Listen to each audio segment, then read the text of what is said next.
On est revenu sur ce gros scandale que constitue cette compagnie aérienne, Tassila Airlines, qui appartient à Sonatrach à 100% depuis au moins 2005. Cette compagnie, elle est gérée comme un bazar. Un bazar. L'État algérien l'a enlevé à Sonatrach. L'État algérien a décidé de confier cette compagnie Tassila Airlines, de la fusionner avec Air Algérie. Déjà, Air Algérie, c'est une très mauvaise compagnie. Elle-même, elle a des problèmes de déficit, des problèmes de mauvaise gestion, des problèmes de sureffectifs. Et ben, on lui a rajouté Tassila Airlines pour aggraver le problème. Nous avons deux compagnies publiques. Sonatrach l'a cédé, donc visiblement, elle l'a pas vendu à Algérie, donc elle n'a pas été payée. Sonatrach a tout perdu, c'est-à-dire tout l'argent depuis 2005. Donc Sonatrach, gratuitement, l'a donné à Algérie. Yani cadeau. Est-ce qu'il y aura une nouvelle compagnie? Est-ce que Tassila Airlines va changer? Non, c'est Air Bétis. On devrait créer une compagnie locale qui s'appelle Air Bétis. On a renforcé le monopole sur le marché du transport aérien. On est un pays de presque 48 millions d'habitants maintenant, à la fin de l'année 2025, et on n'a qu'une seule compagnie aérienne. Regardez dans les pays voisins. 3 en Tunisie, 6 en Libye, 7 en Égypte, 4 au Maroc. Est-ce que c'est normal qu'on soit le seul pays dans la région où il n'y a pas de concurrence du secteur aérien? Au nom de quoi on doit donner tout le marché à l'Algérie? علاه سيدي خليها لهم هذه بلاد باباهم. On est revenu sur ce gros scandale que constitue cette compagnie aérienne, Tassila Airlines, qui appartient à Sonatrach à 100% depuis au moins 2005.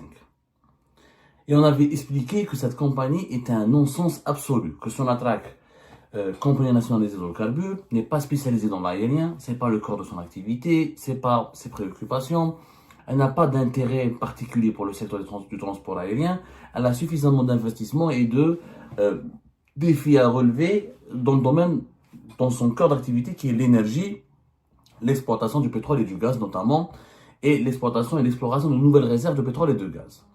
Et on a dit, on a expliqué, preuve à l'appui, on a donné des chiffres sur la perte financière, les pertes financières de Tassila Airlines, le climat social très malsain au sein de cette compagnie, le ras-le-bol des pilotes et des travailleurs de Tassila Airlines, les dysfonctionnements, le fait que les normes de sécurité aéronautique ne sont pas respectées, et que cette compagnie, elle est gérée comme un bazar. Un bazar. C'est l'une des sociétés les plus mal gérées et les plus déficitaires et les plus catastrophiquement mal dirigées de l'Algérie. On a été écouté visiblement parce que l'État algérien l'a enlevé à Sonatrach. Sauf que, malheureusement, on a été écouté d'un côté, mais l'État algérien, quand il se remet en cause, au lieu de produire ou de réaliser une meilleure action, eh ben malheureusement, il fait pire. Il fait pire puisque, malheureusement, l'État algérien a décidé de confier cette compagnie Tassila Airlines, de la fusionner avec Air Algérie. Déjà, Air Algérie, c'est une très mauvaise compagnie. Je le dis bien, très mauvaise compagnie, mais est elle-même controversée, elle-même, elle est contestée, elle-même, elle a des problèmes de déficit, des problèmes de mauvaise gestion, des problèmes de sureffectifs, des problèmes de rentabilité, des problèmes de retard, elle est très connue pour ses retards immenses, des problèmes de prestation, de qualité de service. Eh ben, on lui a rajouté Tassila Airlines pour aggraver le problème, pour aggraver le malaise de l'Algérie. Qu'est-ce qui s'est passé exactement? On va analyser tout doucement, on va comprendre ce qui se passe. Alors, c'était le 19 juin dernier, hier. Une cérémonie a été organisée par le ministère du Transport pour annoncer le transfert de propriété de la compagnie nationale Tassila Airlines du groupe Sonatrach à Algérie.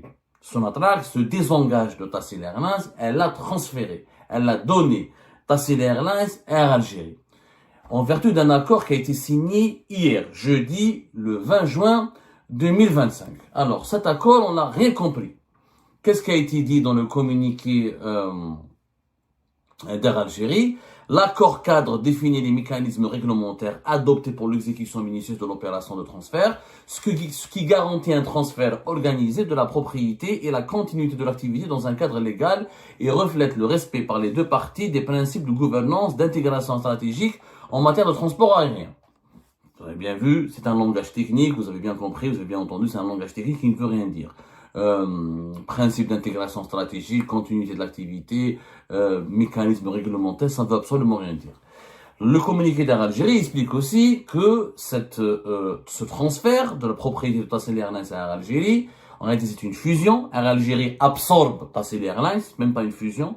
c'est Air Algérie qui devient le nouveau propriétaire de Tassila Airlines. Cette démarche vise un premier pas stratégique dans le processus de transfert de Tassila Airlines au titre d'une vision nationale visant à développer le transport aérien domestique et à renforcer les liaisons entre les différentes wilayas du pays. Air Algérie, elle a affirmé que ce transfert est une réussite stratégique. Il va permettre donc d'assurer la continuité des services. On n'a rien compris. C'est un communiqué qui ne veut rien dire. Sur le plan, il n'a aucune logique économique. Cette opération en soi, elle n'a pas de logique économique. Alors, nous avons deux compagnies publiques. Sonatrach l'a cédé, donc visiblement, elle l'a pas vendu à Algérie, donc elle n'a pas été payée. Donc, il n'y a pas eu de transaction financière. Sonatrach a tout perdu. C'est-à-dire tout l'argent depuis 2005 que Sonatrach elle met pour Tassila Airlines, tout cet argent, c'est depuis vingtaine d'années que Sonatrach dépense beaucoup d'argent, en dizaines de millions d'euros, voire en 25 ans, ça peut dépasser le 1 milliard d'euros. Si on calcule ce que Sonatrach a dépensé pour Tassila Airlines. Les avions, la flotte, les 15 avions de Tassila Airlines ont été achetés par l'argent de Sonatrach. Tassila Airlines est une compagnie, une filiale à 100% de Sonatrach. Donc Sonatrach, gratuitement, l'a donné à Air Algérie. Il y a un cadeau. ودراهم Sonatrach, وين راهم؟ صح, les investissements qui ont été faits par Sonatrach, comment elle va les récupérer? Est-ce qu'il y a au moins quelqu'un à Sonatrach ou quelqu'un au sein de l'État algérien, parce que c'est de l'argent public. Sonatrach, c'est une entreprise autonome, indépendante au niveau de sa gestion, elle a son conseil d'administration, elle a son assemblée générale, et elle est autonome au niveau de sa gestion. Mais c'est de l'argent de l'État, c'est de l'argent public. C'est une entreprise qui appartient à l'État. Donc l'État est une émanation du peuple. Donc c'est de l'argent public. Mais personne ne s'est posé la question. Selon quel principe? Parce qu'il n'y a aucune transaction financière. C'est un transfert de propriété. Même pas un euro symbolique. Si Air Algérie d'ailleurs Air Algérie n'a pas d'argent, elle est elle-même endettée et déficitaire. Elle-même, elle vit des subventions de l'État algérien et des crédits à long terme des banques étatiques algériennes. Et elle est renflouée par l'État. Donc elle n'a pas d'argent à donner à Sonatrach. Donc 15 avions, un Boeing 737, un Dash, 2 grands avions. Les autres, c'est des... 7 Boeing, 4 Dash, c'est quand même 15 avions. Sans parler qu'il y a aussi une filiale. On n'a pas parlé que Tassila Airlines, elle a une filiale qui s'appelle Tassila Travail Aérien. Est-ce que cette filiale a été gardée par Sonatrach ou pas? Mais elle est benèche. Tassila Aérien, c'est quoi? C'est des hélicoptères, c'est des petits avions utilisés, par exemple, pour le transport privé de Sonatrach, de ses employés, des taxis aériens, pour l'irrigation, pour la surveillance du territoire, c'est des petits avions. Bon, Malinesh, moi, j'ai rien compris à cette transaction. Je n'ai absolument rien compris. Ce n'est même pas une transaction, c'est une transition. Donc, Sonatrach, elle a abandonné une compagnie, une de ses filiales, gratuitement, après avoir investi de 2005 à 2025 plus d'1 milliard, dans largement, au bas mot, 2 milliards d'euros ont été dépensés par Sonatrach. Au bas mot, 2 milliards d'euros. Si ce n'est pas plus ça, je suis très gentil. Les déficits à couvrir, les investissements, la masse salariale de Tassila Airlines, etc. C'est minimum, c'est 10 milliards. C'est en termes de milliards. Donc, c'est quoi l'objectif? L'objectif, soi-disant, qu'il y a une vision économique nouvelle qui a été décidée dans un conseil de ministres présidé par Abdelmajid Tebboune.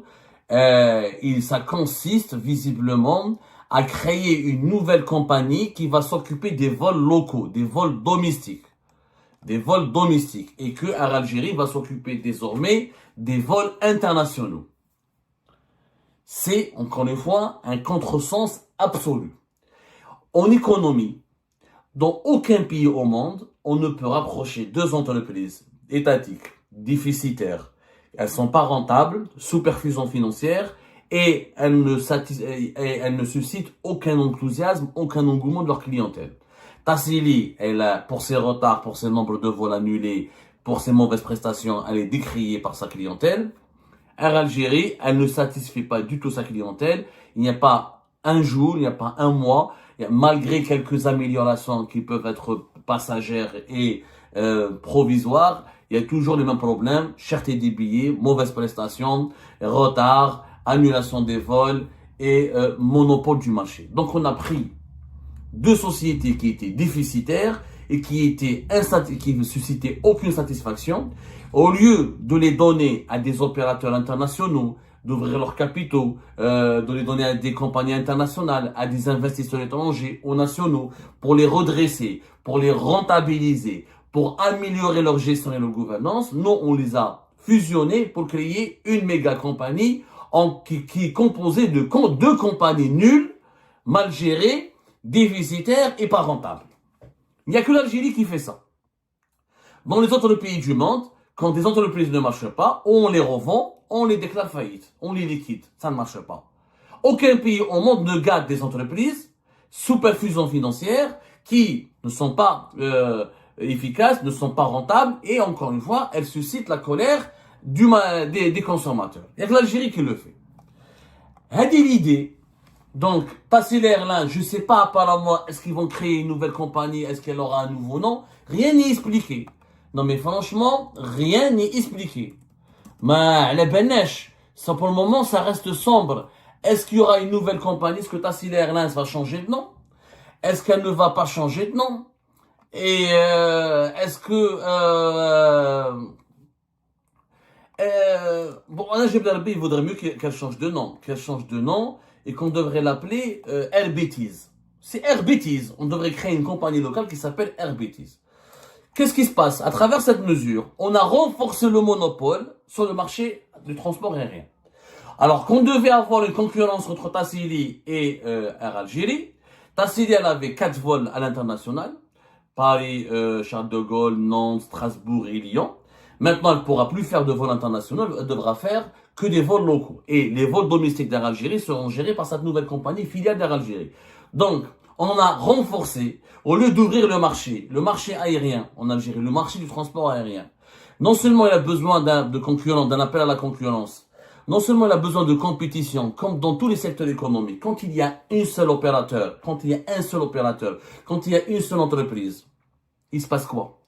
Les prix sont toujours chers, une seule proposition de service, tout le marché, tous les consommateurs dépendent d'un seul opérateur.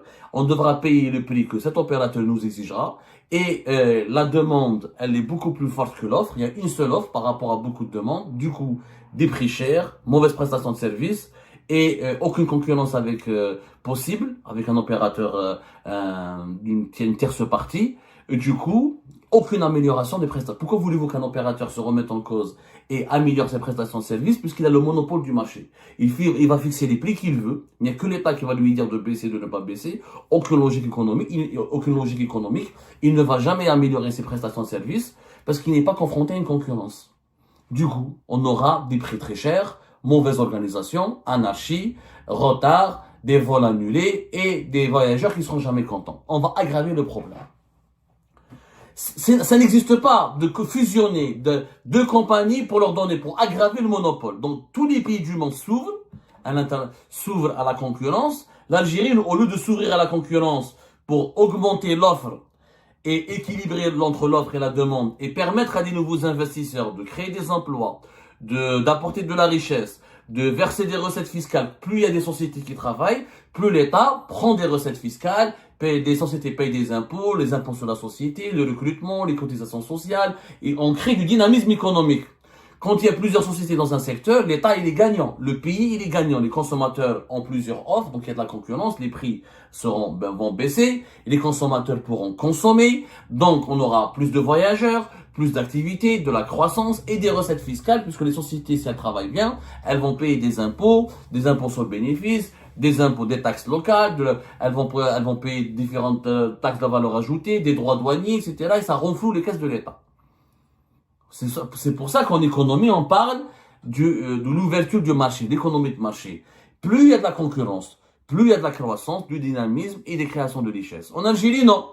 Athènes a un monopole pour une nouvelle société pour Air Algérie. La seule concurrente d'Air Algérie en Algérie, qui est Tassili, au lieu de la donner à des privés, à des étrangers, à des bailleurs de fonds internationaux, à des concurrents algériens, à des privés algériens, non, qu'est-ce qu'on fait? On la donne à Air Algérie pour laisser tout le marché pour une seule compagnie. On est un pays de presque 48 millions d'habitants maintenant, à la fin de l'année 2025, et on n'a qu'une seule compagnie aérienne. Regardez dans les pays voisins. La Libye, pays instable, encore en guerre, il n'a pas encore construit ses institutions. un pays en transition extrêmement instable, 6 compagnies. La Tunisie, un pays extrêmement endetté, avec une économie très faible, 3 compagnies. Je parle du transport aérien, des voyageurs. Même les transporteurs de cargo, c'est les transports de marchandises, etc. Et ça, c'est des compagnies qui régulièrement proposent des vols et assurent et proposent leurs services au quotidien. Ils ont des liaisons aériennes, ils ont des dessertes aériennes, etc. Parce qu'il y a des compagnies charter qui travaillent épisodiquement, ils ont 2 ou 3 avions. Les compagnies permanentes et régulières, 3 en Tunisie, 6 en Libye, 7 en Égypte, 4 au Maroc. Oman, Sultanat d'Oman, un pays de 4 millions d'habitants, il a 3 compagnies aériennes. L'Algérie, un pays de presque 50 millions d'habitants, nous avons combien? Bon, Oman, c'est 5 millions d'habitants, hein, même pas. Algérie, 5 millions d'habitants, 4 compagnies aériennes. L'Algérie, presque 50 millions d'habitants. On est à quoi? On est à une seule compagnie qui a le monopole. Elle est où la logique? Les dirigeants algériens, à un moment donné, je pense qu'ils devraient utiliser leur cerveau. Est-ce que c'est normal qu'on soit le seul pays dans la région où il n'y a pas de concurrence du secteur aérien? Au nom de quoi on doit donner tout le marché à l'Algérie? Air Algérie, elle est citée dans le Coran, elle n'est pas citée dans le Coran. Elle est citée dans le Sunna du prophète, elle n'est pas citée dans le Sunna du prophète. Elle est citée dans la Constitution, elle n'est pas citée dans la Constitution. Au nom de quoi, 50 millions d'habitants, on doit dépendre d'une seule compagnie? علاه سيدي خليها لهم هذه بلاد باباهم ما كاينش on n'a pas pourquoi nous les Algériens et les Algériens pourquoi n'a-t-on pas le droit de choisir d'avoir le choix ou d'avoir la possibilité de choisir une autre compagnie algérienne? Quand je veux aller à Tamanrasset ou à Adrar, je ne peux pas, je dois aller qu'avec la filiale d'Air Algérie. J'ai pas le droit de choisir une autre compagnie privée. خلي le privé algérien يخدم. qu'on nous a promis depuis 2020 promet des banques privées et des compagnies aériennes privées. Depuis 2020, depuis son accession au pouvoir. Makesh. Ma سمعناش بها. Et la promesse a été réitérée en 2022 lors d'un conseil des ministres qui a été organisé le 11 septembre 2022. Abdelmajid Tebboune a demandé d'accélérer, de mettre en place des dispositifs pour délivrer des agréments permettant à des nouvelles compagnies aériennes et maritimes privées de travailler en Algérie. C'est acté et c'est daté. Le Premier ministre Ayman Abdelrahman, à l'époque, il en a parlé. L'Algérie se dirige vers des compagnies aériennes privées. On avait des dossiers, il y avait des investisseurs qui se sont manifestés. Il y a des groupes étrangers, il y a des Algériens qui habitent à l'étranger qui sont rentrés en Algérie, qui ont confectionné des dossiers, qui se sont rapprochés du ministère des Transports et de ces différentes institutions pour demander des agréments et commencer à travailler, commencer à lancer des compagnies privées. Aucune suite. Il y a eu même des scandales. Rappelez-vous l'affaire FlyWestaf. La fameuse compagnie privée algérienne qui devait être la première compagnie à Bakou ou خلصت عليها بالشيبة.